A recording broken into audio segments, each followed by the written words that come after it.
What's up, you fishing freaks? Welcome to episode number 121 of the Kayak Fishing Obsessed podcast, your ultimate source for all things kayak fishing. Seth, tonight's going to be a good one.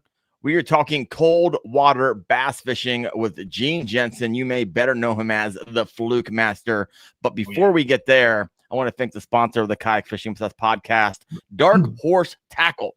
So if you want to love and show some support to the podcast, go check out darkhorsetackle.com. I'm looking forward to the box I'm getting tomorrow, and we'll start doing our weekly lure spotlights. So we'll get to that in a little bit. Also, special thanks to a few new channel members, right? Nate McPherson, Meyer, Leanne Fox. You guys are all freaking awesome. Thank you so much for your support, becoming a channel member, keeping the dream alive. And last announcement is a few exciting updates, Seth. The Kayak Fishing Freaks Facebook page just hit 50,000 members. So if you haven't checked that out and you're on Facebook, check out Kayak Fishing Freaks. Join that party. It's almost at 51,000. So pretty awesome. A lot of weird people. A lot of freaks. Just a lot of freaks. Speaking of freaks, Gene Jensen, welcome to the show. Howdy. Super freaky. What's up? Not much, man. Not much. I see that you're on your phone. Well, what happened there, boss? Oh, you already know. No, well, when I was pre-fishing for Susky, I had to modify my Torpedo where the steering cables connect. The little wing was bending, so I had to bring him into the middle. Well, I got up. I portaged up over some shoals, got to the other shoals, jumped in the kayak, and hit the Torpedo, and that motor spun directly to the right and spun me around, still somewhat in rough water, flipped my kayak over, and my dry bag went in the water.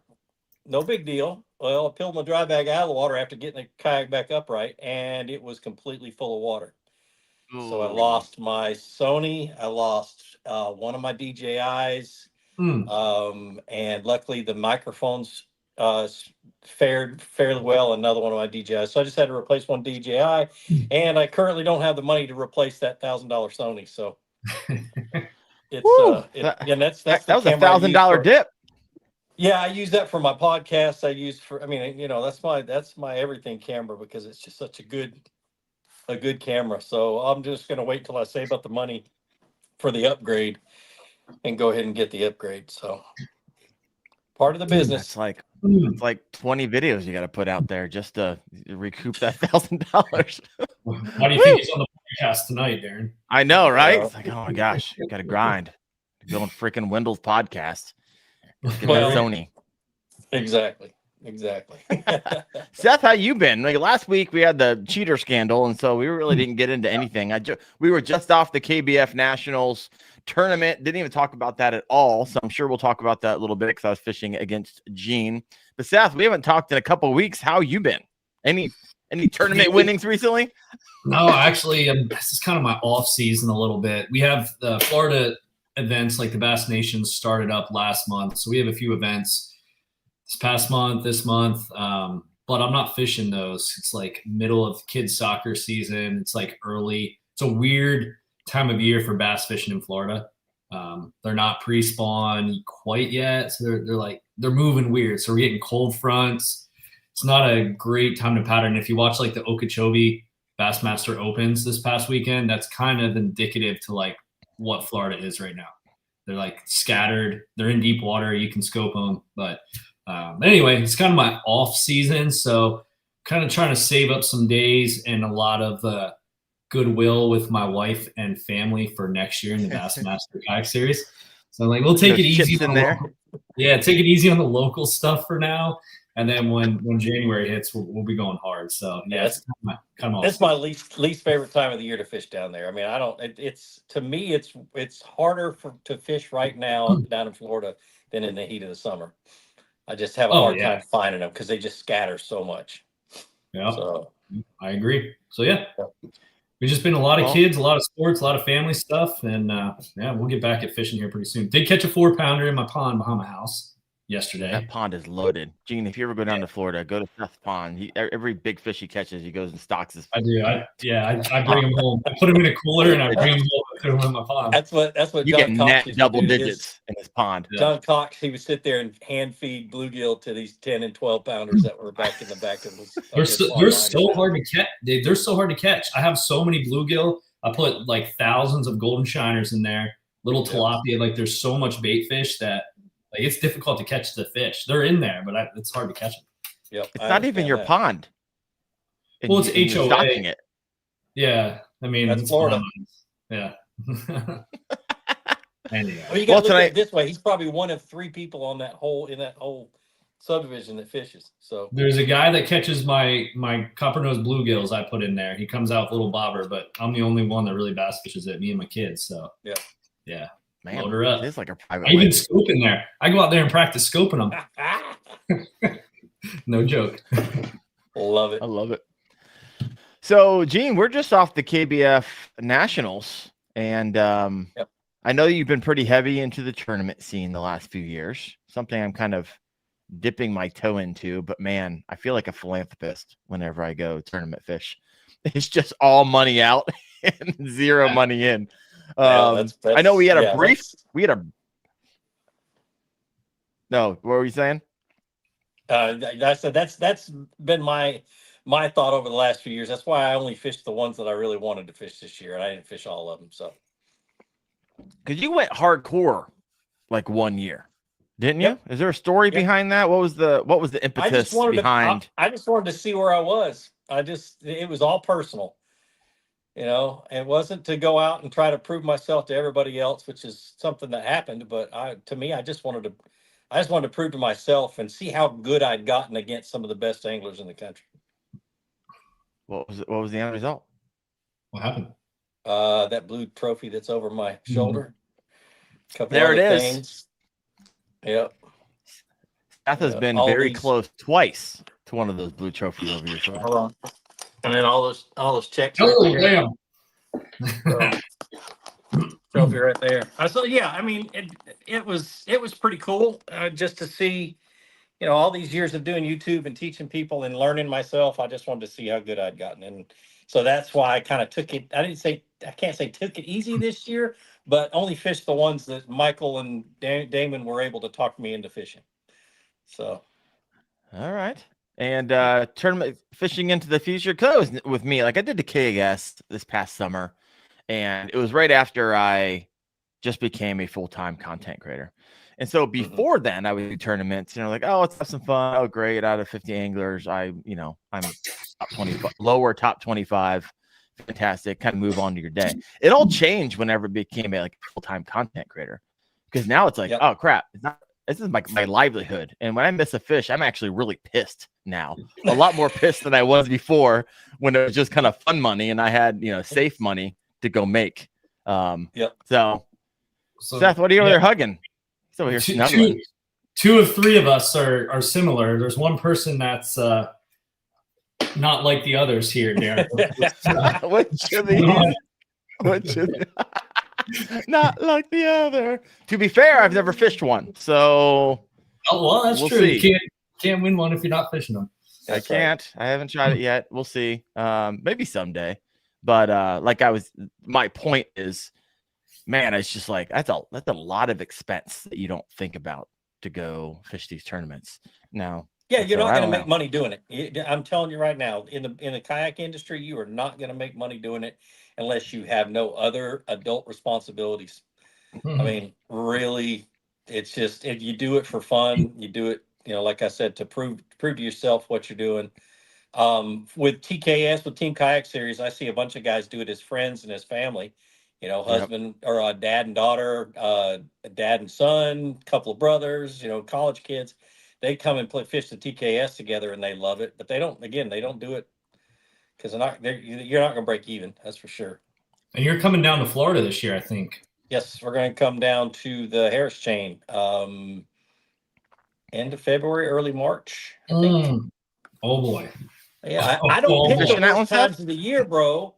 I mean, Oh, I use all this knowledge in this giant oh, melon of mine to pick the best times of the year to go to these lakes. I told Darren he needs to come down like late February, March to Florida because you can just get on like giants. Yep. You can pull up to them; they're on beds. You'll see 8, 9 pounders sitting up. Like you'll catch giants on the Harris Chain. There's so many canals that they pull up on. Yeah. Mm-hmm. Yep. Yeah. Last day of February, first day of March. So the 28th and the 1st. Yeah. Perfect. My wife's birthday. Awesome. Now, for those who may not know what TKS is, Gene, give you an opportunity to share. You're 1 year in finishing it, and you're getting ready to send another. Yep, it's a team kayak series. It's a national trail, mostly in the southeast at this point in time. We have one going up to New York. What lake are we going to in New York? I can't remember. Dadgummit, my brain just died. But anyway, basically what it is, it's a 2-day team tournament, two-man teams. The gist of it is we use mostly Bassmaster rules with some adjustments for team stuff, so you can communicate between team members while you're fishing. You can, it's a team, so you guys are trying to catch 10 fish, whether it's 10 fish the first day or 10 fish the second day or 5 fish divided throughout the whole 2-day period. You've got 2 days to catch 10 fish. So if one of you bomb, the other one does great, you're fine. So on and so forth. So it's really cool. We just have a lot of fun. It's just a blast. Captain's meetings are mandatory. We go in, and my captain's meetings are really, really short. We go in, we check the boards, we do what we're supposed to do. I can give you about a 10 or 12 or 15 minute spiel and then kick your butt out and tell you to go fishing. And it's great. Entry fees, I guess I can go ahead and say it because we pretty much make the decision. The entry fees this year are going to be $300 a team or $150 a person. And it's going to be through Tourney X. And it was $100 last year, and we bumped it up a little bit so the payouts can increase because it's 100% payout. There was one other thing that went through my head and went right back out the other side. The cool thing about it is that it just gives you opportunity to get to know, to make a friend. You don't have to have a team member to enter the tournament. We'll pair you up with somebody else that doesn't have a team member. Stuff like that. So yeah, it's a lot of fun. So yeah, it's in Cayuga. Cayuga, there you go. Yep. Well, awesome. And so now it's going to be a fun year. TeamKayakSeries.com or TKS.com? TeamKayakSeries.com. There you go. June 13th and 14th. Yeah. Team kayak or team events are pretty cool. Different dynamic. A lot of fun. Being able to I enjoy them. Spots and stuff. I enjoyed that. Well, I enjoy them more my so. Fishing buddy tournaments, pot tournaments on Wednesday nights and Tuesday nights and Thursday nights and Friday nights, depending on what lake I was on. And I really enjoyed those. I really enjoyed the camaraderie, the trash talk, the whatever. I mean, it was just always a lot of fun. And I'm not doing this to make money. Matter of fact, we barely broke. We made enough money this year to be able to pay for the banner for the backdrop and the table cover, the tablecloth for next year is how much money me and Michael made.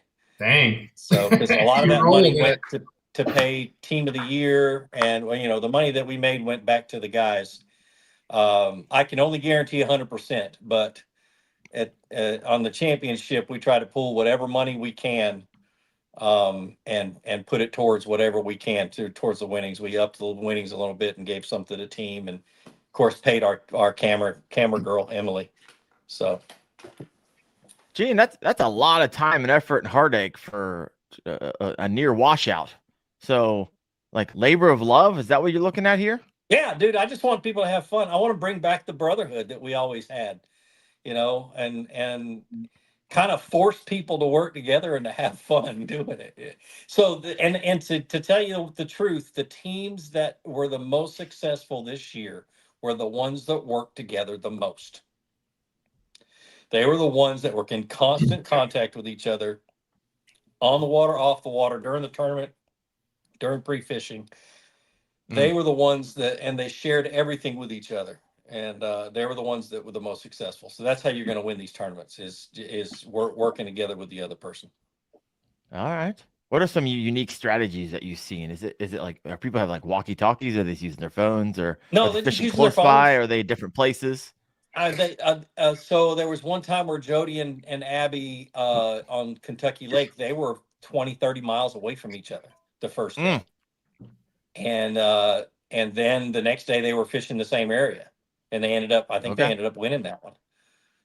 And then there was one where Paris and Russ Snyder's fished boat ramps apart, and the wind was going to be so bad that Russ wasn't going to be able to get back to his truck because of the direction he went. Okay. So he just went to Paris, and Paris took him back to his truck, and he, working together, he took him back to his truck. He got his truck, came back around, and got his kayak. And they just and they ended up finishing. I don't know if they won that one or finished second. It was first or second on that one. It was the Guntersville tournament. Yeah. So, but yeah, it's our championship this next year is going to be on Guntersville in October. All right. Or November. It's either October or November, but yeah. I just need to stay down there the entire month of October. Steven Sturgeon's got a question for you. How many TKS events do you have to fish to be overall team winner? You have to fish in 4 events. 4 of this. I think we have 5 or 6 this year.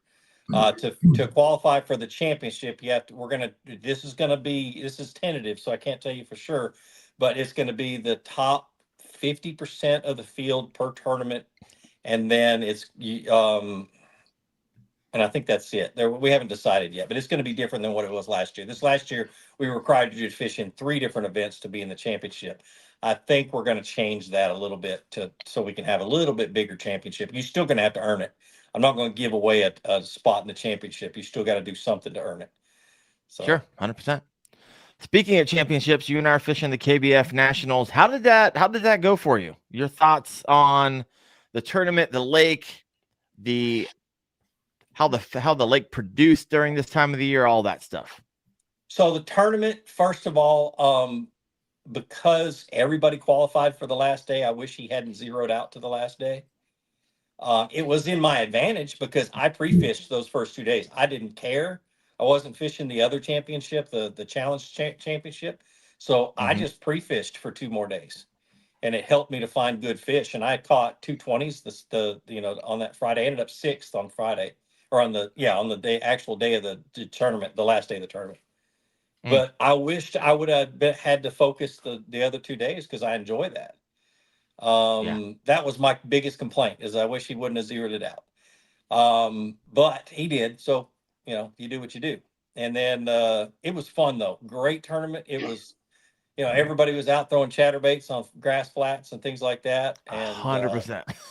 I wasn't.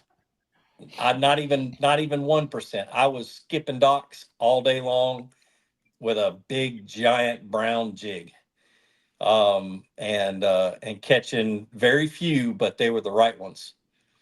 Yeah, and you left me one, by the way. Yep. I wanted to thank you. You left me a 20-incher on the on that line you went through. You might have picked up a few, but I went through an hour later. I'm like, I want to see if Fluke left me one, so I was skipping Senkos. Yeah, what was awesome about the docks? What was awesome about the docks is they were reloading all day long. So on the Saturday, on that benefit tournament that we did on Saturday, me and Justin were fishing the same 15 docks all day, just rotating through, both of us, and both of us were catching fish. And I ended up second in that tournament. I know what docks you're rotating on, so those are juicy. But they were in less than 2 feet of water.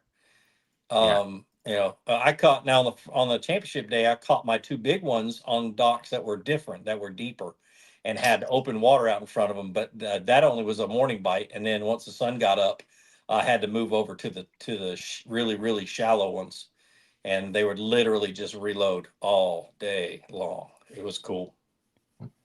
Bart Foster over here. I caught a bunch of dinks at Guntersville. And so I was there. I had a hard time finding them. I feel like it's just my feeling. I pre-fished for like 4 days. I didn't find them till the 4th day.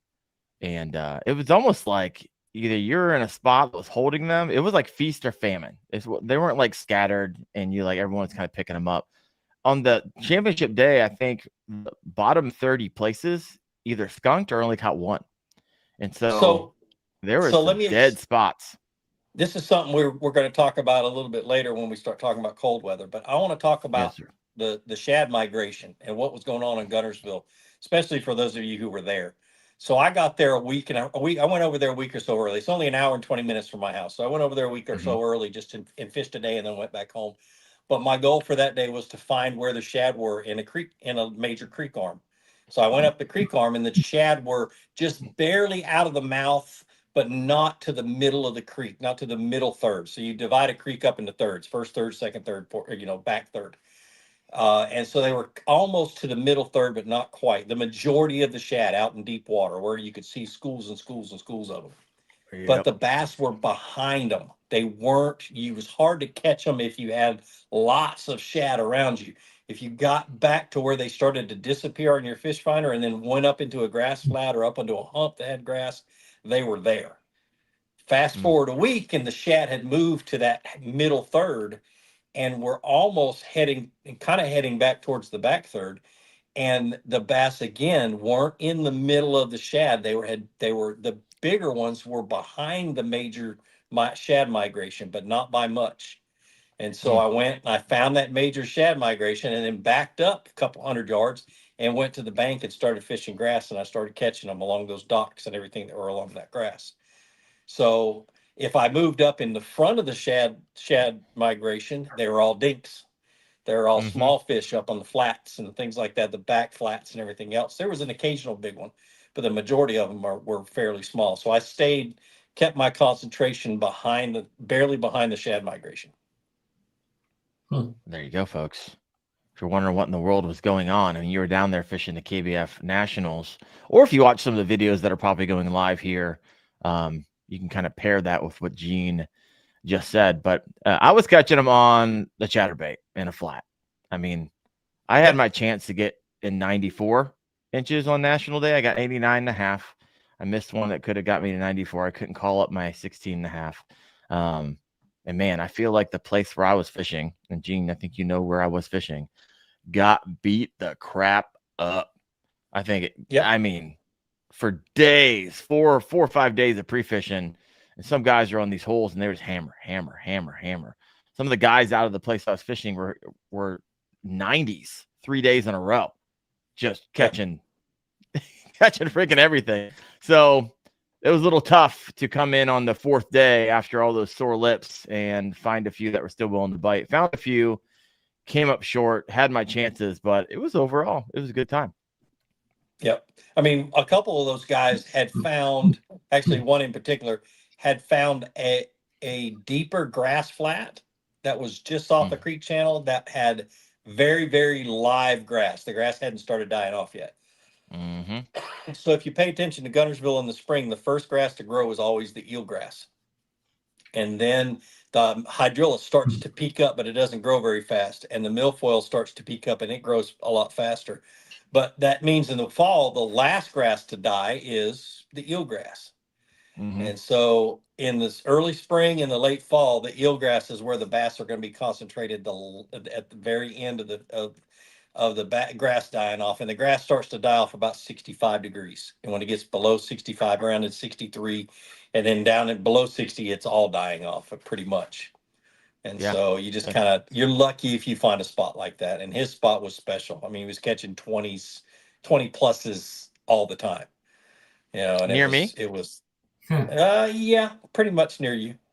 Yeah, I think I know what you're talking about. The biggest bass of the tournament was caught 200 feet from me, pitching 23.75. That was it. Hiding in the grass. Spot. Okay, I know where that's at. And so that was pretty special. The whole area is pretty special, but nonetheless, it was a lot of fun. So big bass was caught pitching a jig, pitching actually a punch rig, and a lot of donks. But Chad even mentioned that usually for a tournament like that, usually you'll get 75 bass at over 20 inches, but we were at like 38, 40 over 20 inches. And so what would you say the reasoning for that is? Because there's only 100 of us. Okay. So you think that was typical for the number of anglers? Yeah. There was only 100 of us. 40 There or so, wasn't 20 plus. 200. Yeah, it wasn't 200 like there used to be. Right on. Well, let's go ahead and transition here a little bit. Let's talk about tonight the cold water bass blueprint. It's going to look a little different for Seth, in which, hey, my water gets to 70 degrees than it is Gene, than it is me. Right now, my water is like 42 freaking degrees. Icicles. I told Darren, I'm like, bass. Darren, you know I live in South Florida, right? Like, I don't know what I can contribute to you. Hey, people are listening for all over. So, Seth, when you talk, it's gonna just you're speaking to like, I don't know, a bunch of different people. Gene, what's the water temp? And I think I know because I just fished it. I mean, it was 68 to 71, depending where you were. I'm imagining that dropped a degree or two since last week. A little bit. We've had fairly stable weather with warm afternoons, but yeah, we're probably in the upper 50s, low 60s in the middle of the day. Okay. So yeah, it's not too bad. Again, it's all about the shad migration and what the grass is doing. But on most lakes that have bait fish, the bait are going to move shallow. If it's a natural lake up north, the alewives and all the lakes that all the little bait fish, but you guys are already past this stage.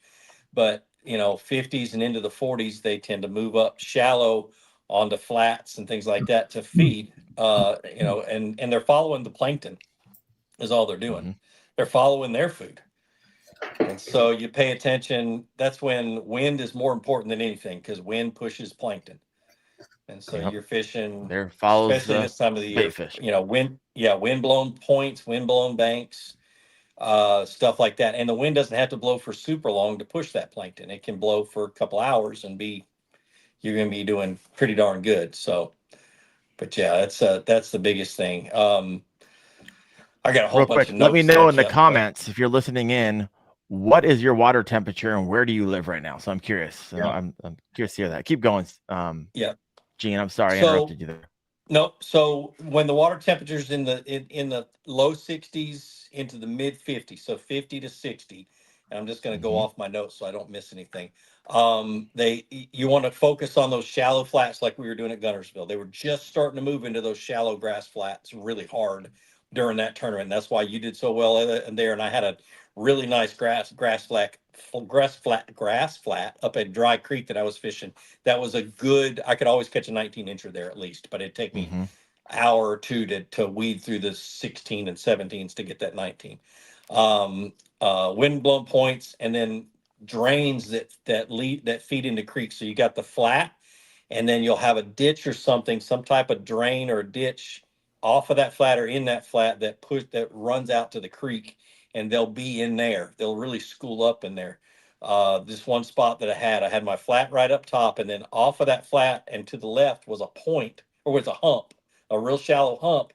But the saddle between that flat and that hump created a drain that went out to the creek, and they were in that pocket of that drain every single morning. I could go out there and just lay into them. Problem is tournament day, they were too small. I got sick and tired of catching 16s, and I was like, I'm out. They're not going to help me. I need to go hit my big fish spots. So, but my favorite baits are going to be a chatterbait in the grass. If I'm not on a grass lake, I'm going to throw something like an underspin, or I lost my a square bill if it's a rocky area. I love to beat a square bill to death off of rocks and stuff and see what happens. Where'd you find rocks in Guntersville? My gosh, I didn't see a single rock. You just up against bluff walls where rocks have fallen off. I did find a few of those. Steep banks, things like that. You'll find rocks. That's about it. Other than that, it's just going to be grass and hard bottom. A lot of clay bottom. I went to Seabold, and I went out there on the main river channel, right where that bluff is. And there were probably 4 boats out there scoping, and one guy was there for 3 hours casting in the same spot against the bluff wall. Wouldn't move. Just kept on. Same thing. Same place. Literally the same 1 foot area. He kept dropping it in because he was, I guess, seeing them down there, trying to get him to commit. But yeah, that was like the only scoping. That's what scoping's done to fishing. And I don't disagree. Yeah, I don't disagree with scoping one bit. I love to do it. But what it is doing, and what I think it's going to continue to do, the more people that scope, is that our shallow bite is going to get really, really good. Yeah. That bite that is so shallow they can't scope. And that was, I've been fishing Guntersville for 25 years or 20 years. And that was the best dock bite I've ever had. Yeah. Because prior to this, everyone would fish docks. Yeah, everybody would fish docks. It pulls out like at least half the people into the lake. And that's why, like, I feel like people, and I know we have to get into it, but people that are against scoping, like, it's making your fishing better. It's giving you more opportunity in the shallow areas. But yeah, there is. Put all them guys out in the middle of the lake staring at their grass. I do not care. On a grass lake, I'm gonna kick your butt shallow and just love every minute of it. You know what? To think about it, for being a Friday, I know there's boat tournaments during the same time as the KBF. I'm surprised I maybe saw one boat back in the area that I was at, and it was accessible by boat. You're right. And I didn't see a single boat skipping docks. Nope. Not a single one.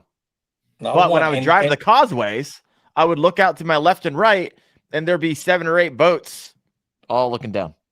Yep. All right. And that was a great bite. Different perspective on it. Well, on South Saudi, you could have, sat out in the creek channel all day long and caught all the fish you wanted to catch, and maybe a few of them would be 4 and 5 pounders. But you still got to weed through all the small ones unless you're so good that you know exactly what the length is of that fish before you cast at it. Right. So, yeah, for me, I just see the shallow bite getting so much better. It's been neat. Been neat to watch.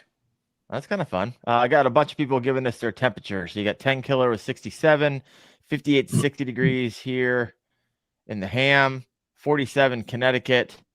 Oh, that's Nate. Nate just purchased my LTE, by the way. Mid 40s in New Jersey. Marty Hughes, it's blade bait time here. I just pulled mine out as well. North Carolina, 58 to 60. 40s in South Central PA. Freaking cold in Hudson River, New York. I love it. I love it. Yeah. The temperatures are all over the place, but a lot of people up here in the Northeast, so cold. Cold. All right. So let's keep on heading through this. Seth, you have something to add when it comes to winter, or at least, your winter. Let us know, or some thoughts there. I know you do a lot of reading and you're well versed on that type of stuff. But Gene, Seth, why do you think cold water bass fishing intimidates so many anglers? I poll the community a lot, and I'm on the Kayak Fishing Freaks Facebook page. I got a few other Facebook pages, groups as well, and a lot of guys out there like, Darren, you got to help. I went out the last 3 times, got skunked, and it's intimidating for some people. I think it's intimidating not only for spending all that time and not catching any fish. I think for some people it's intimidating because of the safety aspect as well, and definitely something not you shouldn't be downplaying. Because I was out there a few days ago, I was like, oh, this is nice. It's like 65, 70 degrees, sunny out, but water temps are in the 40s, which is danger zone. And so, Gene, I'll send that question over to you. Why do you think cold water bass fishing intimidates so many anglers? So if anglers in general, I'm going to say it's because Papa and Grandpa and Daddy always said that the bass stop eating when the water gets cold. Because Grandpa and Papa couldn't catch fish in the cold. That's their fault. That's not your fault. And so they say that they always stop eating. Well, my thought was always, then why in the heck are they so big and healthy and chunky come spring pre-spawn when you go out there and jack them and pre-spawn? They got to eat something. They don't need a lot, but they got to eat something. Now, as for a safety aspect, I agree 100%. I was on a, when I was back with Jackson, it was 2 years before I hit the water in the wintertime. I had to get the right gear. I had to really feel comfortable in the boats that I was getting. Now, I'm going to toot Bonafide's horn because they are absolutely, I feel so safe in my PWR. And I'll get out on the water as long as I have that good gear, the anti-exposure gear. That's what I use. I feel fine out there. I know not to do anything stupid, but I feel fine. Right. But my biggest thing is always wear your life jacket like you should, no matter what time of the year it is. 100%. and I'll talk a little bit about that here in a second. But and then the other thing is just slow down. When the water gets super cold, back into the low 40s and into the high 30s before it freezes, the bass will literally pick up your bait and hold it in their mouth and not crunch it, not try to kill it, just hold it in their mouth for an infinite amount of time until they feel like they are ready to swallow it. And it may be, I tested this back when I used to guide on the number one, or on a private lake. I used to guide out in North Carolina, and they would literally hold that worm in their mouth for as long as 15 minutes and not move or not anything else, just hold it in their mouth until they were ready, felt like they were ready to eat it. And you just feel another little crunch or little thunk, and then they take it deep. And you'd watch them, you see them just mouth it. I just feel them. No. So that was a special lake. 15 minutes. It was stocked full of 4 to 8 pound largemouth that were all trained to go to the fat bass feeders and eat fish food every day. Oh my gosh. And it had 50 feeders that feed, that on a 250 acre lake had 50 feeders that fed twice a day. And so I could go out and catch 50 to 150 4+ pounders a day. Oh gosh. And that's stupid. And so I could experiment a lot, and I learned a lot about migration and a lot about other stuff. I used it to my advantage, not just to go out and jack them and look like I was a hero, but used it to my advantage to learn. Another thing that I learned was they stopped feeding heavy at 53 degrees. If the water dropped below 53 degrees, that's when their metabolism started to slow down. And that's when they stopped feeding heavy. So we, every time a feeder go off, it'd be a big, huge, schooling action. At 53 and below, that stopped or slowed down immensely, and it was an obvious change. So that water temperature, when it gets below 53, that's when you start to want to really fish a little bit slower and take your time working an area out. I like it. So real quick about your one, you said you're going to talk a little bit more about BFDs. I'll give you a chance to do that. Before you talk about that, talk about your anti-exposure gear, because a lot of guys are going out there without it, probably a little overconfident, not realizing how cold 44 degrees is if you go in and you're wearing cotton, and even though you have a motor and all these things, it's more dangerous than you think. And so do you have like Cocatat, I think that's what it's called, or what type of anti-exposure gear do you have? I've got some what NRS, does it do? I've got some NRS stuff that I've had for a while, and it's a pair of bibs that has a very, very tight neoprene elastic strap that goes around your waist, and it's about this thick, and it keeps the water from going down into the bibs if you were ever to fall in. Right. And then the top has an elastic strap that straps down here for the same reason. So I'm going to get water down my neck, but I'm not going to get it down in my legs, so I can easily, self-rescue and get back up into the kayak. And then, so it's not going to keep me 100% dry, but it's going to keep me dry enough to keep me somewhat warm. So then if I get too cold, if I start to get too cold, I still have time to get my butt back to my truck or wherever. Number 2 is, once the water temperature does get into the 50s, I put a change of clothes in a dry bag somewhere in my. You keep it on your kayak or in your truck? No, on my kayak. It's 100%. got a thick. I think of it this way: if I'm super cold and I've got to get out of my clothes and get into dry ones, I'm not in a good state. So it's a pair of sweatpants, a real thick pair of sweatpants, and it's a sweatshirt. And then there is a towel. Microfiber towel, a big one, and then something to start a fire with. And nothing. I've got a spark or anything else. None of this crazy wilderness survival bull crap. It's a cigarette lighter and a pair of waterproof matches, or set of waterproof matches, and that cigarette lighter is going to work 99% of the time because I've kept it dry. So, have you ever had to utilize any of that stuff? No, but I did have to utilize, I was in my big boat one time, and I had an emergency tarp, a little 10x10 emergency tarp in my thing, and I had a huge thunderstorm pop up right at the end of the day, and I had to get off my boat and make a shelter before I got destroyed. And so that was the only time I've ever had to do that. But no, I've never had to use any of that. So, but I always have it. Sometimes it's good to have that just on your vessel in case someone else needs it who maybe is unprepared. And so get a lot of those scenarios as well. Your PFD, you wanted to make mention of something. So one thing I want, you and Chad are doing this great thing with what's it called? K-Fast. Yeah, K-Fast. And so many of us have always talked for years about how a PFD is similar to a seatbelt. And I want to get away from that analogy. I want to start as a community, start comparing PFDs to parachutes. Because the death rate's about the same. 93% of all kayak deaths or kayak related deaths involve somebody who's not wearing a life jacket. Yeah. And so if we stop saying it's like wearing a seatbelt and start saying it's like wearing a parachute, hopefully people will start understanding how serious it is. Yeah. You're on a hang glider. You're not gonna have a parachute on if you're sitting there on a hang glider that could fail any minute. I don't know, but it's just one of those things. Well, in a kayak, and I've fallen out enough times to understand that a kayak can get away from you really quickly. Especially with motors.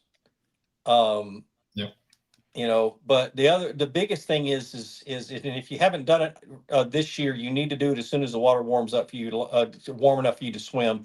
You need to practice getting your sorry butt in and out of that kayak.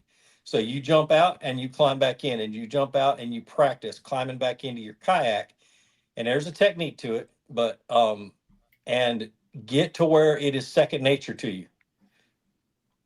And that skill alone will save your life. Luckily for me, I learned it back when I was a teenager as a Boy Scout, and I used to teach the canoeing merit badge. There's nothing harder to do than to self-rescue in a canoe without flipping it over. In a canoe?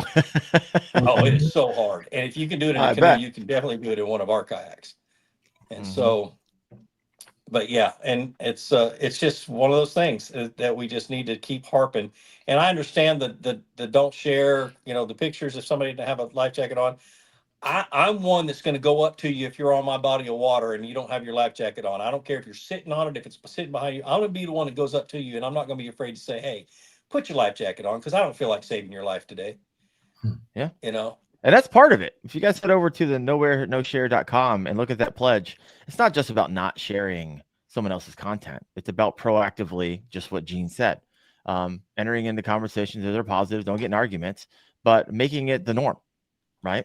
And it's going to take conversations like that. And I had a guy come up to me at the KBF Nationals after we were talking about K-Fast. I don't know if I shared this on the podcast a couple of weeks ago or not. I don't think so.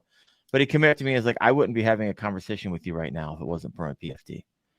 And he essentially told me felt like just something like shocked his heart while I was out fishing. No clue what it was. Doctor said it wasn't a heart attack after the fact. But he woke up and he was floating in the water, and his kayak was over here, turtled over. And he's like, I know for a fact, if I wasn't wearing my PFD, if my head wasn't above water, you wouldn't be talking to me right now. And he's in tears. And so it's not, the whole, I can swim, it has nothing to do with that. It's when you don't, when you can't swim.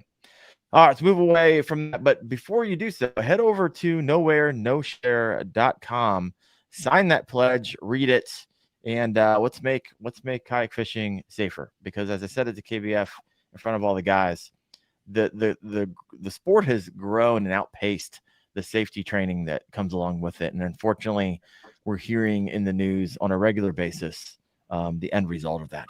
And it's unfortunate. And the ripple effect goes on for generations. All right. Switching gears on Eugene.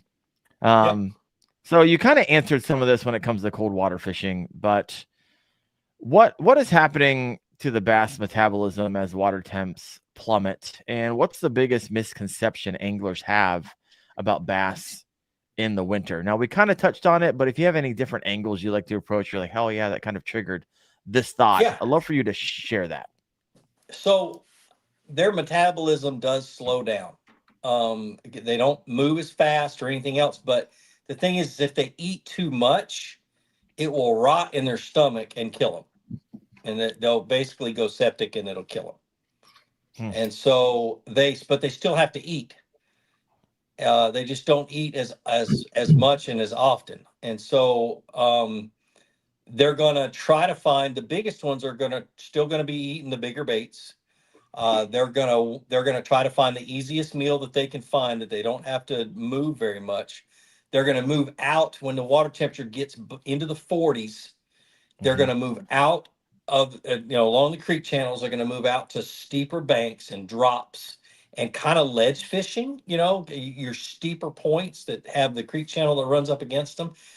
Anywhere where they don't have to go horizontal, they can travel vertical. They can travel up and down and feed and then travel back down depending on where the bait fish are and stuff like that. They don't have to do a whole lot of Just horizontal movement. inflate their bladders and move up and down, not Yeah. All right, makes sense. Exactly. So they don't have to expend a whole lot of energy, and that's why they gain so much weight in the winter. Is they're still feeding, and those steeper banks, those outside bends in the creek channel where they run up against the bank, or especially if they run up against a real long main lake point, they love it right there because that's the bait the bait's traveling in that current that's pushing up against that bank, and it just filters the bait and everything else right there. The crawfish are on that bank feeding on whatever it's drifting by, the same thing, and it's just like a daggum funnel that just pushes all the food right past them. So like on that lake in North Carolina, there was a bend right after one of our feeders out on the main part of the lake, and the feeder would go off and the feed would go out there and the bass wouldn't eat it because they weren't active, and it would sink down to the bottom and then it would just sit on the bottom and the current would push it and it would funnel into these spots right there on that outside bend of the creek channel about 50 yards down from that feeder. And I could sit there with a jig and just drag a jig right up along that edge of that drop and let it drop down, and it would just stop.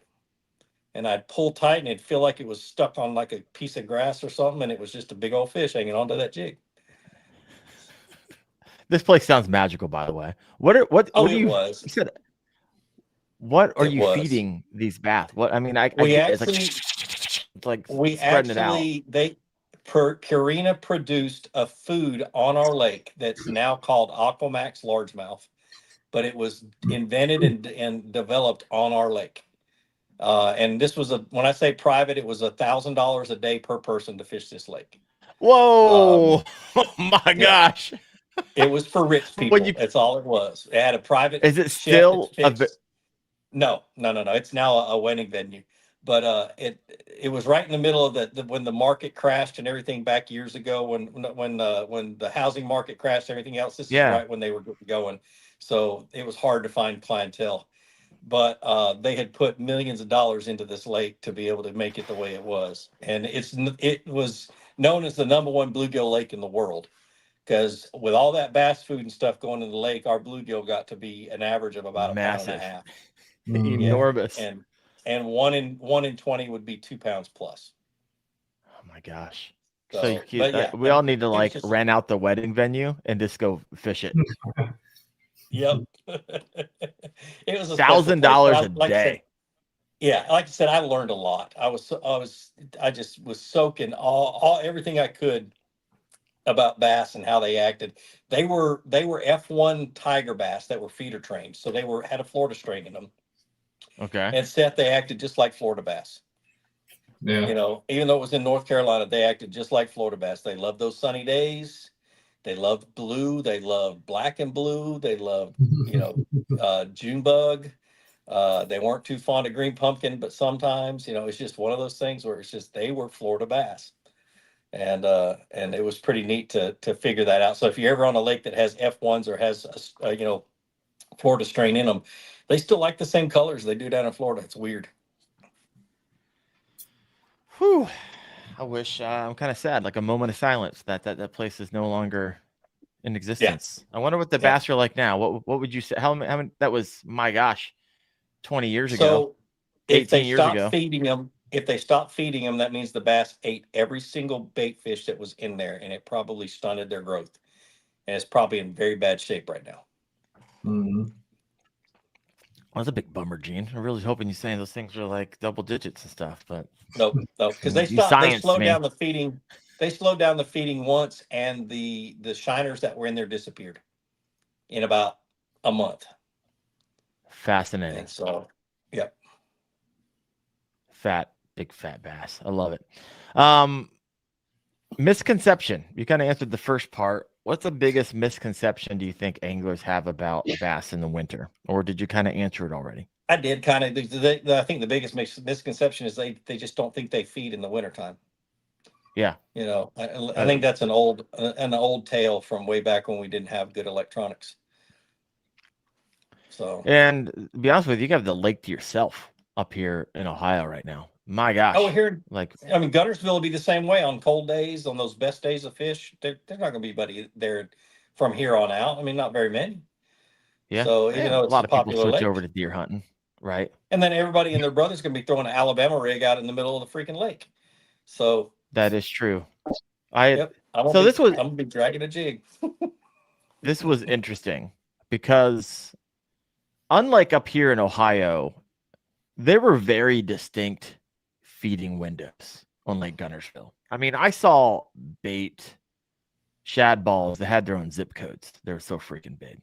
And then there'd just be certain times. It was like there's the minor window and the major window. And I just remember like every day at like 1 o'clock, they went crazy. And maybe for a half hour, 45 minutes. I mean, you just look around and you're like, I see them all. And throw a jerk bait, throw an Alabama rig. I had one guy who's like, I caught like 60 fish on an Alabama rig in the last hour and a half. And then it just completely dies off.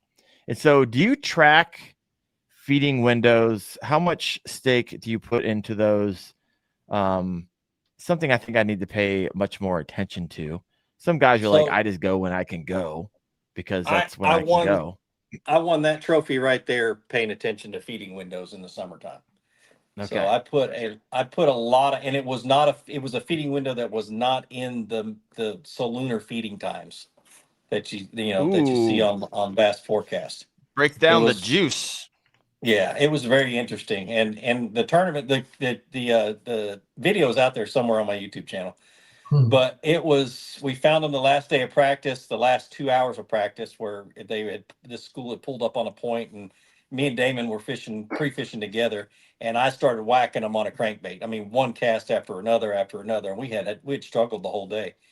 And so I had to basically put a lasso around Damon and get him to stop trying to catch the fish on pre-fishing because they were just so much fun to fish. And then came back tournament day, and first in the app they showed up again, but an hour before the tournament was over, or an hour and a half before the tournament was over, they showed up again. Mm-hmm. I watched them this is when I first was learning how to use live scope, and I watched them pull up on this point, and I'm like, all right, they're there, and I just started catching them, casting out there, and I caught them. Second day of the tournament, I caught one fish in the morning, and I spent the whole day on the video saying, okay, I know they're going to show up. And they showed up with 30 minutes left in the tournament. I caught all 5 of my fish in that 30 minutes, and really? That was it. Yep. So you said that wasn't on the solunar typical minor major feeding windows. Yep. And don't ask me why it was then they wanted to pull up. I have no clue. All I know is that, but it's still similar to the solunar. It was 50 minutes after. The day before it was here, and then 50 minutes later the next day, and 50 minutes later the next day. Yeah. So here's a major tip. If you've never downloaded a deep dive app or Omnia or whatever the app is, or Bass Forecast, you can get in there. What I've always used. Yep. Yeah. You can get in there and you can actually see when these minor and major feeding windows are. And if you have the ability to have flexibility in your schedule, whether maybe you're retired or you're out for a week, timing that to be out there during those windows might behoove you. You might be surprised with the increase in catch rate. I'm a believer that you can't catch a fish unless your line is wet. 100%. And so I fish all day, but I make sure I'm on the best stuff that I've found during that period of time. There you go. That's the biggest thing is I make sure I'm either at the, and then I'll change up my baits a bit. I'll go to something I feel like, okay, this period of time, they're going to be a little bit more active. So I'll change up to a moving bait or something that fishes a little bit faster. But between them, I'm dragging a jig, a worm, flipping heavy cover. I'm just doing something a little bit different and quite a bit slower. Mm-hmm. It's interesting. If you have a question. Oh, go ahead. I have never followed any of the feeding times ever, which is just not saying they're not accurate. I've just never really looked at it. I thought they were a hill of beans until Chad forced me to figure it out. Chad Hoover? And so now I'm definitely not looking at that. I wouldn't do it at all.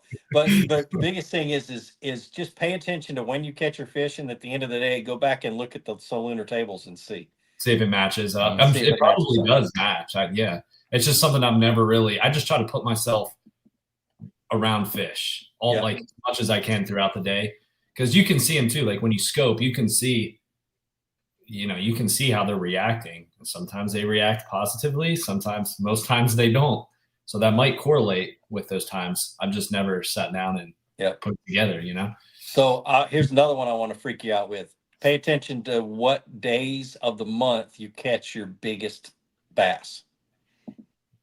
In reference to what? Like I can almost guarantee you, if you're fishing every day of the month, I'll guarantee you it's going to be the 2 days before the full moon. Oh, okay. The day of the full moon. Yeah. Okay. Yep. The majority of my giants, the ones I've caught, I've got a really good public lake right up the road that I catch, 20 to 23 inches on the regular, but the biggest ones come during that 2 day period, 2 days, the day or the day before or 2 days before the full moon. And you see that with the spawn too. Yep. Because full moon, like you see huge waves coming up if the temperatures are right around that moon. Yeah. And you can use it as a science experiment and tell your girl that you need to be out there every day to figure this out. Yeah, I got to make money. I got to pay my mortgage. Yeah, exactly. Keep responsibility to yourself, Seth. We're talking fishing over here. You were talking about finding excuses to go fishing. Yeah, give you plenty. It's the full moon. Gene said 2 days before the full moon and 4 days before the full moon. And yep. All right. Well, question for you, Gene. How important, when I say these words, kind of what goes flying through your mind, right? And we're talking water temps. You have surface temps, you have actual water temp below the surface. How important is stability? What is all flying through your mind whenever people start throwing around even what we talked about already, which is, water temps. And so I think people miss surface temp. What's the water temp? 5, 10, 15 feet. What's flying through your mind? In the summertime or in the fall and the winter, after the lake's turned over, I don't care. I just want to know where the bait fish are. And so, and the water temperature is going to kind of help me figure that out a little bit. And now when in the summertime, when that water is stratified, when there is a thermocline in our lakes, at least, I want to know where that edge of that thermocline is. And that water temperature is going to be in the 70s. Just above that thermocline. I already know that. I mean, that's just the way things are. And so the bass are going to be somewhere around that area because it's holding the most oxygen. Unless there's grass and there's a whole bunch of other things. But anyway, so I don't pay much attention to it this time of the year. I want to know where the bait are. I want to know which direction the bait's moving. Are they moving towards the back of the creek or away from the back of the creek? And then I just try to find that cover and structure that I think the bass are going to be on. There you go. So on the inverse, what makes you leave an area when you're fishing cold water? Like, what are some red flags that maybe you haven't talked about? Because I think what a lot of anglers would do is like, I'm just going to fish all day and I'm kind of committed to the spot and I'm just going to go. What makes you in the first 15 minutes be like, nope, I'm going to spend the extra time. I'm going to load up my kayak back to my truck and I'm going to go fish another spot because I know through the histories and years of experience that I have, this is not the spot. Yep. It still boils down to bait fish. That's it. If I'm in an area that has straight up looking for bait fish. That's all I'm looking for. That's what the fish are feeding on right now. That's as they're moving towards the backs of the creeks and the bait fish are moving back there chasing the plankton. And the last place the plankton's going to be is in the backs of the creeks because that's where the fresh water. When I say creeks, I want water running into the back of the creek. I don't want one of these dead creek, dead pockets or anything like that unless it's been raining a lot. But the plankton's going to move towards the back until the water temperature gets below 50 or in that low 50s, and then they're going to start to move back out to safety, and they're going to be moving along the creek channels. And I'm not going to, the biggest thing about that, when the water gets below 50 or low 50s to 40s, the bait fish will all be tightly balled up in the middle of the creek channel. I don't want my boat in the middle of the creek channel on top of those fish, because you spook the bait fish, the bass are right up underneath them or really close to them, and they're going to be spooked as well. So I'm going to be off the side of the creek channel, casting 45-degree angles across that creek channel. I will probably be scoping. My favorite time to scope with a jerk bait and a spoon or something like that is going to be when it's dead cold. So luckily for me, I don't get ice on the water.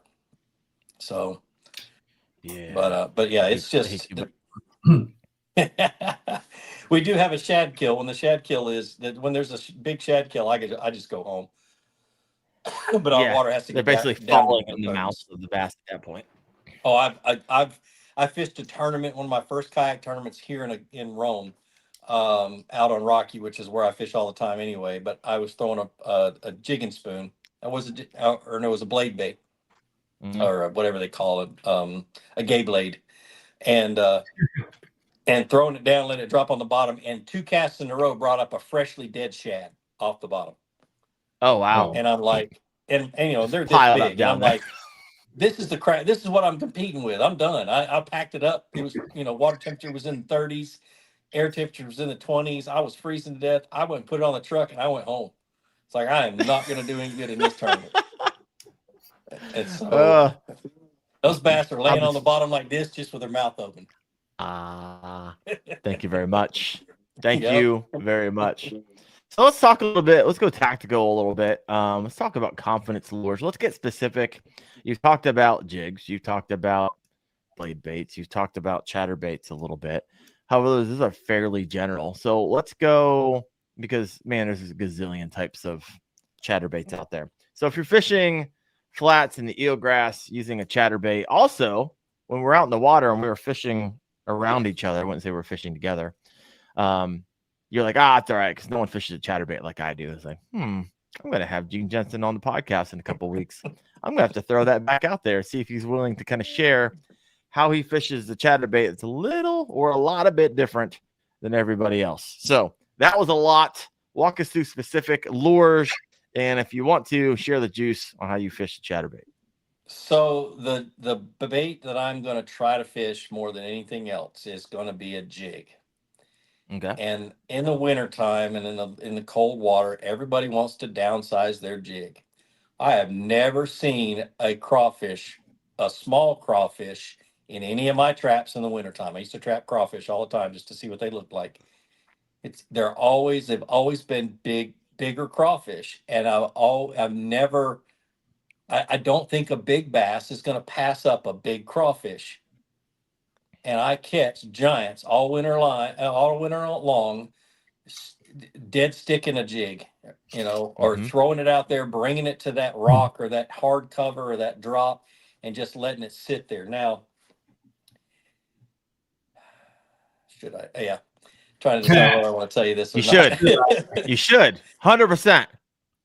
I use a trailer that's big but does not have a lot of action. So flat claw trailer, not something that kicks or anything else. I want it to just be limp, dragging on the bottom. The other thing I do is I use living rubber, long skirts, because that living rubber, and I'm not going to share how it's tied up or what I do to make it do all this, but it will move. It will move on its own a lot more than a silicone skirt will. In the current, even the lightest current, it'll sit there and move. Even though you're not touching your jig and you're not moving it, you're sitting it right there. It's still going to move and it's still going to get bit. So that's one of the things. A lot of people use small little hair jigs and stuff like that. I don't even try. I'm out there to catch the big girls that are getting fat in the wintertime. So we almost got him to give up the juice, folks. He almost said what it was, except he went general. So we were close. For the chatterbait. See, he's still not biting. Well, it's hard for me to explain it. I have to show people how I do it. They have to see me fishing it to kind of sort of understand how I do it. But I do all of my chatterbait fishing in high concentration, paying attention to what it's coming through and how it's. I can feel it with a good rod. I can feel it when it's about to come up to a blade of grass or a piece of grass, and then I don't just rip it through. It's all in the wrist. So I'm pulling it and I feel it coming up to that grass and I go, whoop, and I just one quick turn with the handle and I let it die again. And I'm reeling it as slow as I can. I want to feel everything on the bottom and then I feel it come up to another solid piece of grass and dunk with my wrist is all I'm doing. It's just this. And it's as slow as I possibly can without losing vibration on the chatterbait. Mm-hmm. And so the best chatterbaits are of course the jackhammer and the new tungsten Evo. For some reason that tungsten Evo gets started really at slow speeds. It will start vibrating a little bit slower than the regular Evo or any other yeah, about a little bit faster than the jackhammer. I remember any other. I remember Gene talking about that at Guntersville for the knucklehead, I think, last year. He didn't go into specifics, but it was essentially not like a normal, slow, steady retrieve or anything like. I knew there were some nuances in it. And I've actually thought about Gene just about every time I throw a chatterbait about that conversation because he did pretty well. And yeah, it was just a brief, it was like 30 seconds we were down there and you mentioned it. And I was like, just change my perspective on throwing a chatterbait. So I've taken that with me this whole past year. in your head, I want you to think about what a bait fish looks like as it's feeding on the grass. Mm-hmm. Not as it's swimming away or doing anything like that, as it's feeding on the grass. And you want that bait to come off of that grass and fall down right on the other side of it. And that's what I kind of picture in my head. Well, at first that's what I was. Now I'm just focused on what that bait feels like and how it feels when it's about to come up and hit a piece of grass. Mm-hmm. And that just takes a lot of time doing it before you get that understanding of what it feels like. And I'm at that point where I don't have to think about it. It's all instinct now because I've done it so much. Yeah, because most people just want to crank it, you know? Yep. Just run it. Yep. Not me. I want them to and the funny thing is when I'm doing it and I'm doing it right, they always have it in the back of their throat. Yeah. And that's another thing with a chatterbait is if you're getting them to bite it all the way and you're getting them into the back of the throat, when they really, really want it, you will lose a ton of fish on the first jump. Yeah. How many, especially down in Florida, those Florida strain bass will get that chatterbait all the way in the back of their throat and they'll jump and open their mouth and that jig comes right back out. So to solve that problem, once you realize they're doing it, is when they bite, you do what I call a stutter hook set. So you pull it tight and you go boom, boom, boom, boom, boom, and you set the hook 4 or 5 times, but not super hard. But what you're trying to do is just get them to open their mouth up just a little bit, because what's happening is they're clamping down on that blade, and that blade is preventing that bait from moving and moving at all. So you want them to open their mouth up just a little bit and just get the tip of that hook somewhere in their mouth, and then as they fight, it'll bury itself deeper and deeper. So knowledge nuggets. I learned that. Nuggets, my friend. I was fishing with John Cox when I learned that, because him and I were having the same issue fishing Bienville one day when I took him out fishing on Bienville, and we were struggling. We're like, what are they doing? So we were trying different hook sets, and I can't remember if it was him or me, but we started doing this, and it fixed it. And I was like, it all makes sense now. So there you go. He's decent too. He's a decent fisherman. He's okay. He still doesn't know how to read a fish finder, but he's okay. Yeah, sure. So when we were talking about jig fishing, Tim Hunley said, "Hey, that was close. Keep him talking." Yak Bass said, "Somebody give him some alcohol." We were close. I feel like I feel everybody a podcast host.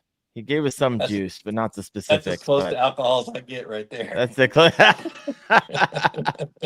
I love it. I love it.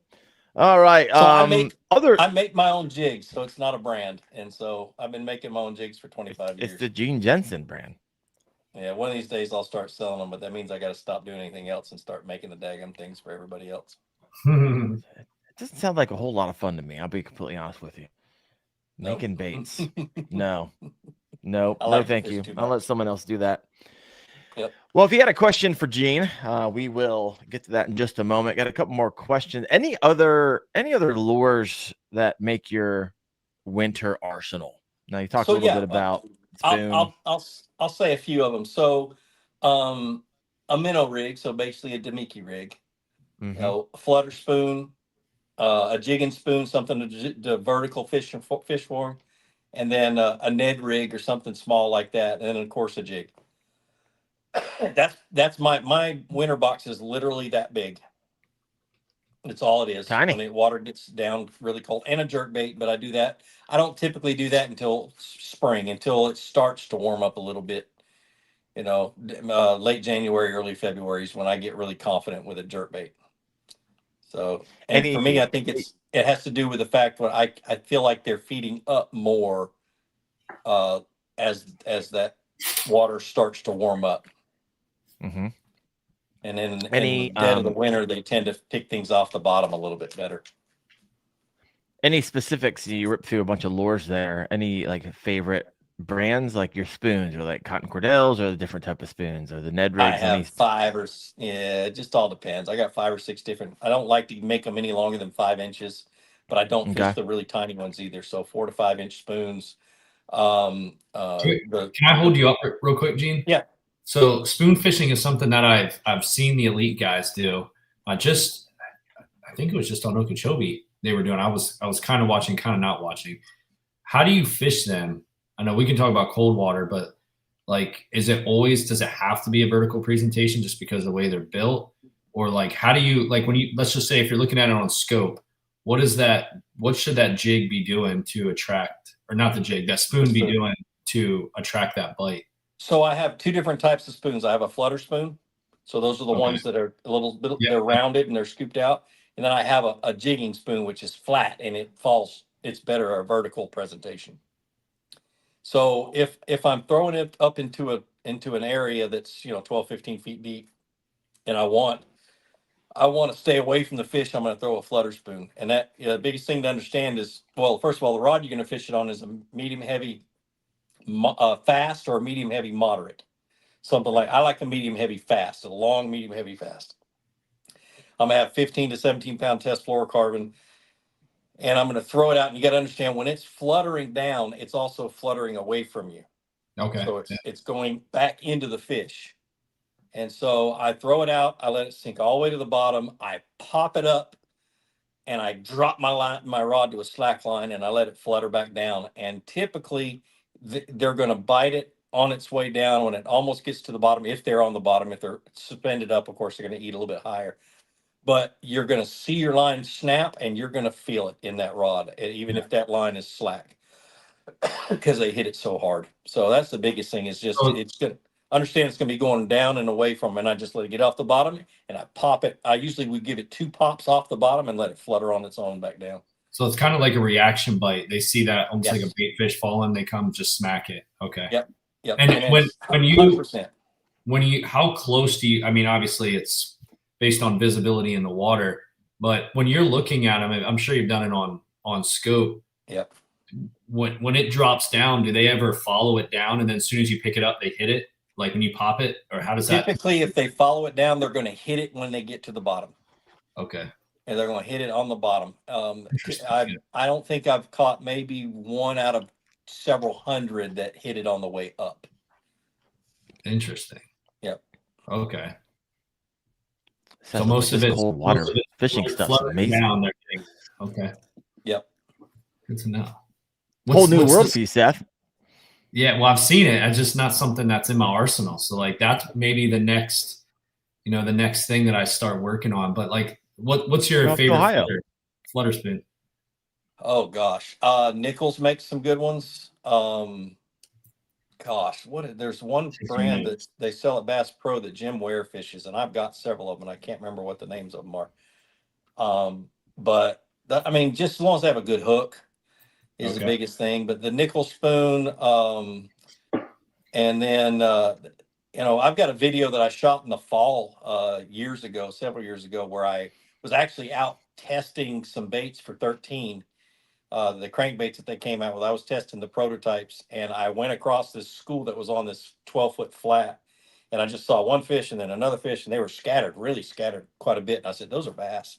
I said, let me go finish what I'm doing. And I went and tested, depths and things like that on the crankbaits. Yeah. And I turned around and I made one cast to that area, let it flutter down, and just started whacking them every cast. I turned the camera on and I did a real quick video on how to fish a flutter spoon. But it was pretty special. And I've yet to do I fish that lake all the time, and I've never seen that since. It was just that one day they were set up perfect for a flutter spoon.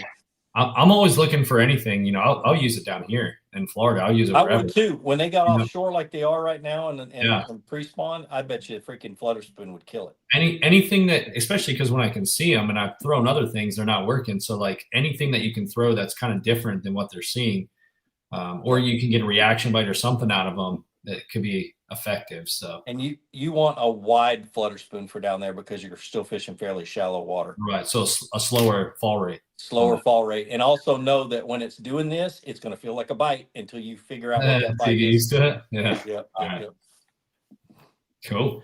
Couple questions to land this plane, Gene, and really quick, we're going back and forth between 55 and 60 live right now. If you have not yet done so, hit that like button, help us get a little yardage after the fun is done.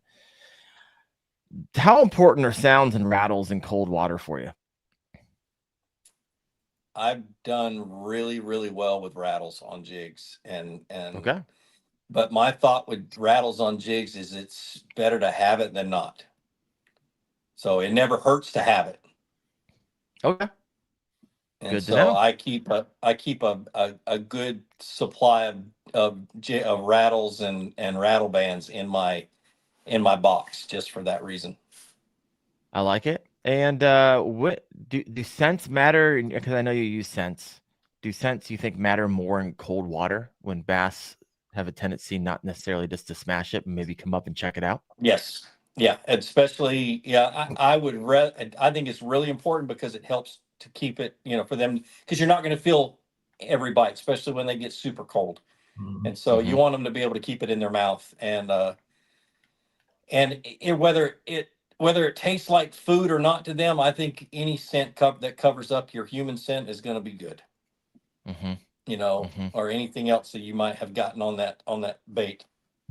Except bug spray. Yeah. Do bug spray. Yeah, no bug spray, no gasoline. Yeah. No, you'd be surprised. Stuff, so. I have a personal question for you coming in here, Gene, from Michael Bradley. He's asking, does Gene do anything non-fishing related to pass the time other than Bulldogs football? Yes, I do way too much is the reason I haven't done a whole lot of videos lately. Way too much. I have a 7-acre farm. I have a 100-foot by 50-foot garden. I have 4 beehives. I check my bees every day. That sounds like a life I would like to live right there so far. Yeah, I have 20. You're a homesteader, Gene. I have 20 chickens. I've just always gardened my whole life. That's actually my passion. I love to fish, and fishing is great. But my passion always has been putting seeds in the ground and watching what happens. And I've gotten really good at it. I mean, I started gardening with my dad when I was 3, as long as I can remember. And so I grew 75 tomato plants this last year, and I've got enough tomatoes in that closet right there for 2 years worth of tomato sauce canned for 2 years worth of pasta and pizza and everything else that my kids love to eat. Are you a prepper, Gene? No. Well, no. I've been doing emergency disaster relief since I was 15 years old. And I remember one disaster was a tornado in Alabama that I went and helped clean up the neighborhood. And it was the next day, and there was a dad walking around his house, and he was completely lost. And I was probably 19 or 20 at the time. He was completely lost and had no clue what to do and had no resources or anything else. And I I was helping him and I was doing everything I could to help him, but I made it the decision that day that I would never be like him. So I don't prep for a zombie apocalypse. I don't prep for anything else, but to be able to take care of my family if anything ever happened, weather-wise or anything else. And so that's kind of how I do it. And I love to watch things grow, and I love to take care of things. That's why I have a garden and chickens and bees and stuff like that. So I feel and like I'm you could allergic to have like bees, which is funny. You could have a homesteader channel. Yeah. With all that stuff. I've been trying to talk my wife into letting me do that for a while. She's like, well, you're already started fishing, so I haven't gotten the okay yet. I may just go ahead and start doing it, but I'll show all the wrong ways to do things as I learn them. There you go. But there you go. But yeah, bees are a 2-year-old venture for me. I'm still learning things every day. So I had to combine the hive day before yesterday or Saturday because I lost a queen in one of my hives. So I had to quickly, try to combine them without having them kill each other. So it's a little bit of a challenge. There's this place I drive by probably 2-3 times a week, and all the boxes are next to the road. And I'm not kidding you. There may be 100 bee boxes. Yep. Why are they brightly colored painted? They're it's like a, you want like a neon bee party. Are they all the same color or are they different? They're roughly all like a palette of Easter eggs. That's what it seems like. Yeah, and so your bees, they hatch, and after they hatch, they come out and they fly and they orient themselves to the front of the hive, and you want each hive to look somewhat different than the ones that are directly around them, so the bees can always find that hive. I have 3 hives right now. I had 4 Saturday. I now have 3. And so there's just a lot to it. The biggest thing is our honeybees are in such danger of becoming extinct because of pests and things that have been introduced over the last several hundred years that are just killing them. That we have to take a lot more care of them now than we ever have. And if we lose our bees, the life will end as we know it because they pollinate everything. And so, they pollinate what we eat. And so that's I do it because I love the honey. I grew up on wildflower honey. My brother-in-law, who's been my brother-in-law since I was 5 or 6, because I would eat. He was a beekeeper then, and he's got over 90 hives now. So I grew up on his honey, and I love wildflower honey. So I just produce my own is all I do. So I like it. Yeah. Well, Gene, what can listeners, those who follow, love you? What does we're getting close to 2026, right? This is a lot of times kind of the down season for fishing consumption. So there's a lot of planning happening, and I'm sure you've been bouncing around the back of your head. What is 2026 going to look like for the Flukemaster? So anything bouncing around, maybe concrete, maybe not concrete? What's going through your mind? So I'm focusing a lot on what YouTube wants me to focus on, which is going to be a lot of shorts.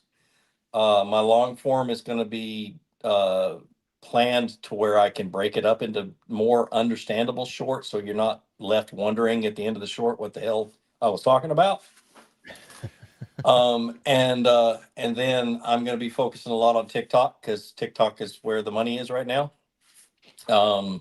And trying to get things going with that a little bit better. I'm at that point now where I can be monetized. I just have to do the content. I spent the last 3.5 months not shooting content because I was learning how to best to use AI. Yep. And so I'm still not going to use it to produce or to edit videos. I might use a little bit of what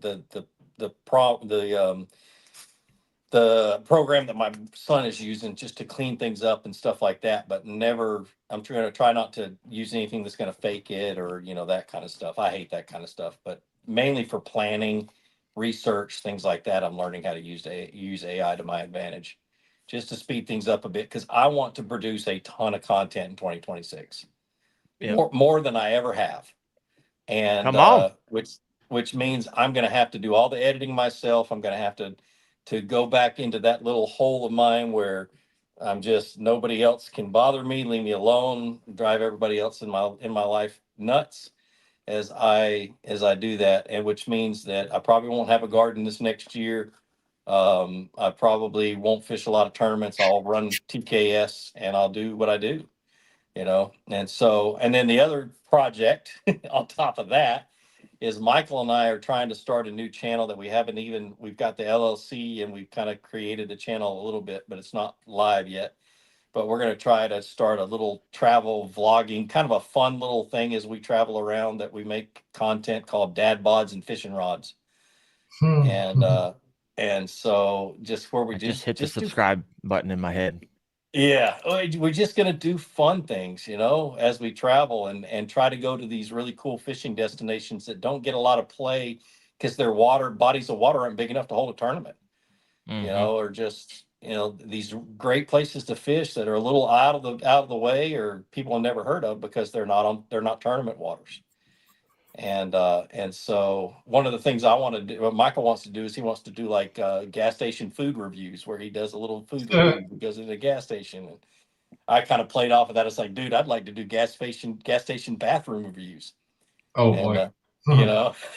I think those would be hilarious. I went to a bathroom once where they said don't push the button, and you push the button, the lights went off, a disco ball was shining, and there's disco music came on. You ever been to that one? It's like a chain, I think. I'm gonna hunt for it that. It says one. Don't push this button, and then when you do, it's like a party in the bathroom. It's so bizarre.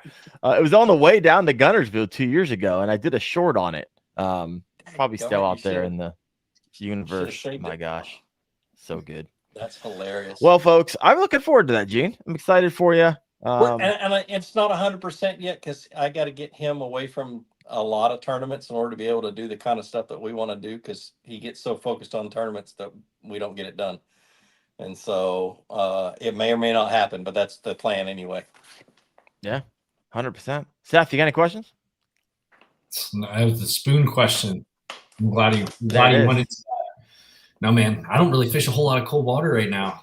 Most of the kayak events are warmer. There's some in the fall, but nothing like over the winter in the northern areas. So until I start fishing some Bassmaster Opens or something, I'm just going to be chilling down here in the wintertime, catching bass all winter, I should say. You gonna fish any of you gonna fish the one that the Bassmaster kayak one that's coming down there on the Kissimmee chain? Yeah, I'll fish that one. I'm gonna fish. So this past year, I fished the Kissimmee one, and I had a DQ'd fish.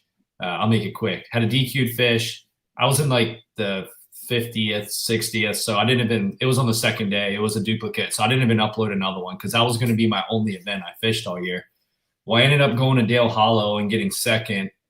And I'm like, well, I'll fish one more. I'll go out to Toledo Bend. I ended up getting fifth.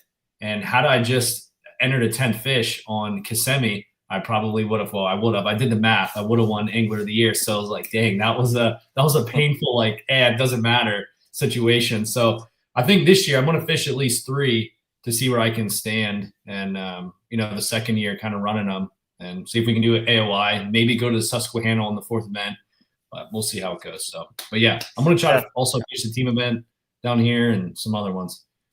How much does that cost you? I don't know. What Abby win, like $6,000 or something? And Bassmaster articles and sponsors and everything. Don't worry about it. $6,000 fish. I don't think that the lake that everybody fishes when they go down, I don't think it's going to be on the list this year. Yeah, there's been some discussion on that. There's one for people that are listening in. There's one small lake on the chain that last year just went off, and everyone that was on it did exceptionally well. You were on it. I wasn't on it. So I was on it all week. I didn't even look at any of the other lakes. Yeah, for me, I like it when most people are on the same type of body of water that's kind of connected. So the Elite Series, it's 4 main lakes that are all kind of connected through canals. So I would like that if they just stayed with the 4 main ones and not all the small surrounding ones that can just pop off in the spring. So I'd be happy with that. It is what it is. If they keep it on this year, it's going to be absolutely packed there. So maybe it'll open up opportunities elsewhere. But yeah, we'll see how it goes. You coming down? It just depends. It depends on schedule and money. But I haven't decided yet. I definitely go down there for fun in January.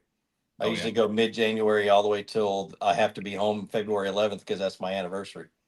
And so, Nice. and I just kind of, there's a few free campsites that I'll stay at, and I'll fish Kenansville and mostly Kenansville. I love Kenansville. That's my favorite lake. There's some big fish in there, man. I've caught some giants, that's for sure. But yeah, I hope they do take that lake out, because I really think it would be, it would make things better if they were to take that lake out. I'm not going to say it, but I know exactly where I'd be fishing. It's in the second. Just say it. No one knows. Yeah, they do. Yeah, they do. Darren, we got to get Darren down here sometime and catch his PB. He's at like. That's my PB. What's All I your, need what's to your do is PB go down right there now? for a week. Yeah, It's in Ohio 7. Ohio. Yeah, come down here and catch a Florida 10. I know. I just got to come down there for a week. I guarantee you I could catch my PB. I just need to get down there and do it. Yep. You can come down to my home, my little public lake right down the road, and we'll catch you a 7 in about a day. Ooh. I can go to Seth's backyard and catch a 10. That doesn't count. That doesn't count. HOA bass. HOA bass. I love it. Well, folks, thank you so much, Gene. Appreciate your time. Appreciate the knowledge you were willing to share with everyone. It's a good time. Special thanks to our show sponsor, Dark Horse Tackle. If you have never been to their website, do yourself a favor and check them out at darkhorsetackle.com. Next week, I don't have a guest slated yet, but I got a few feelers out there. And the following week, we actually have Wyatt Hammond on, Absolute Hammer. So look forward to picking his brain just like we did Gene Jensen's. Wyatt actually won the KBF Nationals and all kinds of other stuff. Again, yeah. So guy knows something, and I look forward to just picking it all apart. So come ready with some questions. But folks, hope you have a safe and a wonderful time on the water this week. Appreciate you listening to the Kayak Fishing Obsessed podcast. See you next Tuesday night, 8:30 p.m. Eastern. See you. Thanks, guys. Bye now.